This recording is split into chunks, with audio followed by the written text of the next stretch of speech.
timing is everything when you're playing the piano and you're playing, if you don't have an actual bass player with you or drummer, which is the case of the DVD lesson that I'm doing. So I gotta try and catch that timing for them. 3, 4.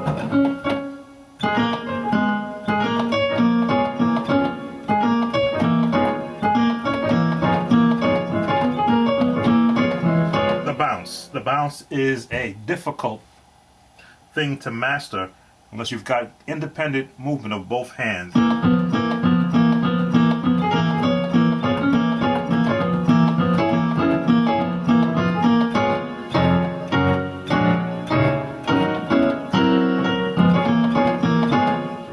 So those are my chords.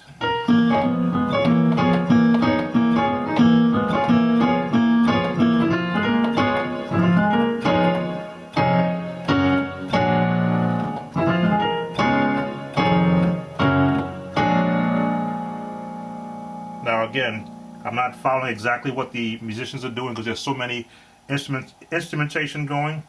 So if doing it for a piano player, you pick out the ones that both mimic what the song sounds like. You got the verse part. I'm not tired yet. There's the choir voicing.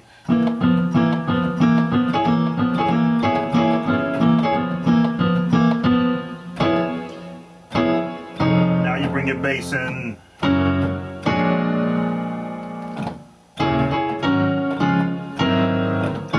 Why I stress learning the choir voicing to a song. If you don't have a lot of musicians, if you're playing the choir voicing and giving support chords underneath that, you've got the entire song. And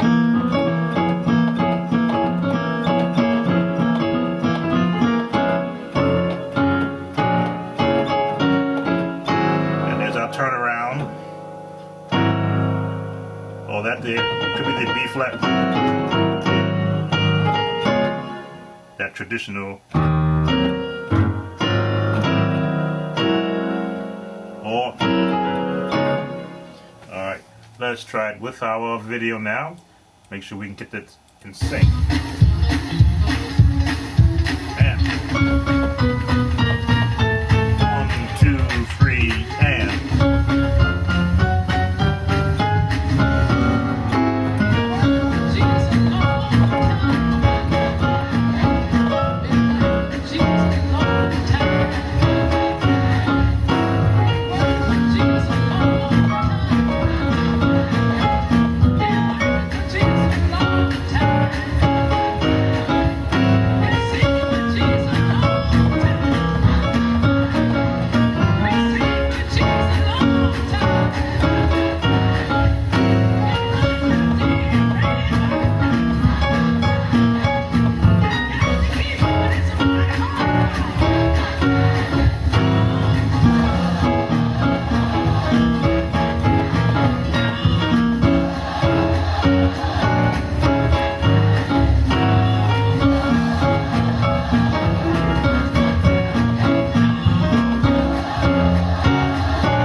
So I've got 85% of the song, because the song, it pretty much repeats, the lyrics change, but from a piano standpoint, if the choir is singing, you're right there with them. And the breaks. You hear that in the. Now, when you pick apart a song from speakers, sometimes you're not there at live to hear all the musicians because it's so loud. I like to hear everything musically that's happening. I can hear the bass playing, but I don't have 3 hands, unfortunately. If I were doing a track, of course, that would be a lot easier. But for this lesson, I'm going to be creating as a DVD lesson. I'm just going to give them the basic piano parts and a little bit of the bass. As long as they throw that bass at the bottom, then they should be okay. Now, if they can, of course, stretch.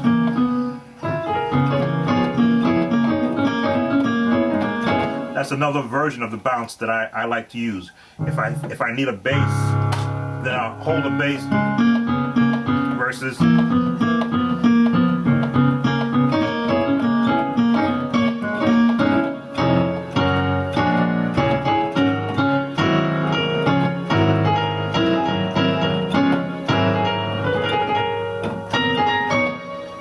throw that in there. All right. So far it looks good. As I'm doing this, I'm picturing in my mind, creating the lesson, creating the chords that's going to be around it, the different turnarounds, the chord names.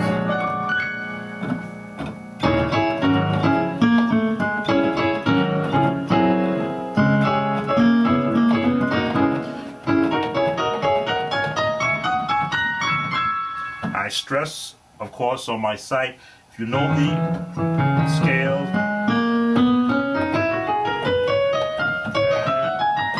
and how to chord around that scale.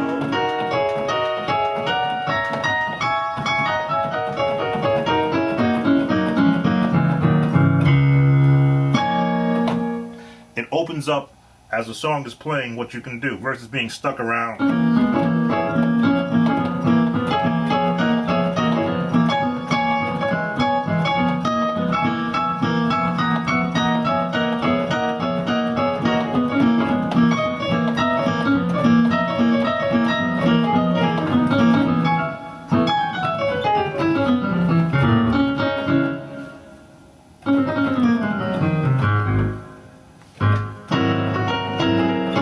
Gives you an idea how to, again, build and expand on the chord palette, which is what this is, the different chords that are available to me in the sequence of this song.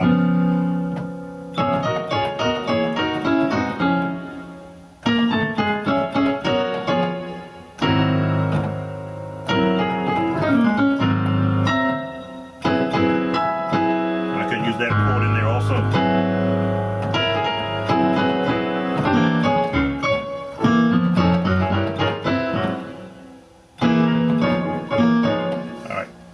Just thinking out loud. So let's continue, see what the song is going.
See, we've got now 3 different parts of the song. We've got the beginning, we've got the I'm Not Tired Yet, and now we got the Running for Jesus, which is basically, for those that count the number system, it's 1 to the 4, 4 being the G flat from the D flat. I like to say this from D flat, and you go on to the G flat. Now we're running those chords. As you see, I'm centered right here. It's like, how much can I do, not just musically, but rhythmically in this if my keyboard was only this size, how much can I do in this little bit of space?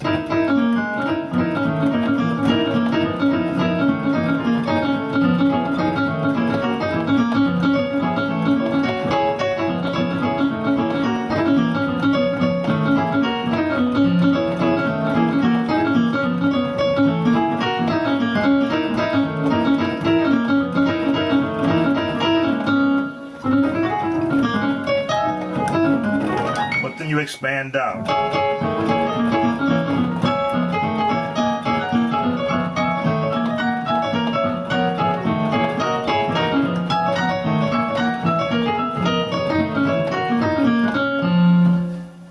Okay, let's continue.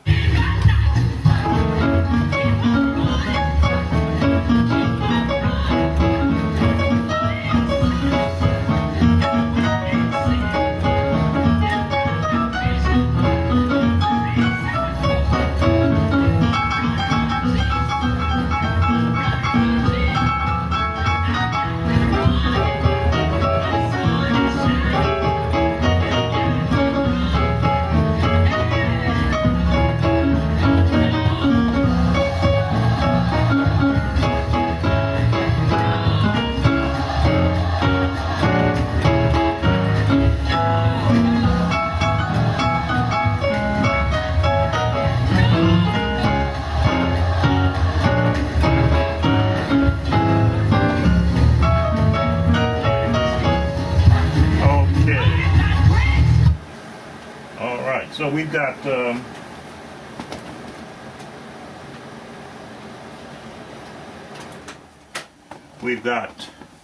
entire song. Got the entire song. Got a picture of where the song is, where my notes are going to fall, the actual rhythm, gospel bounce,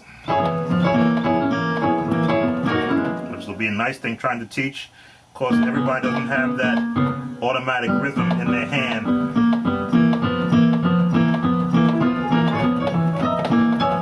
Or you just let it go and be doing something else like talking.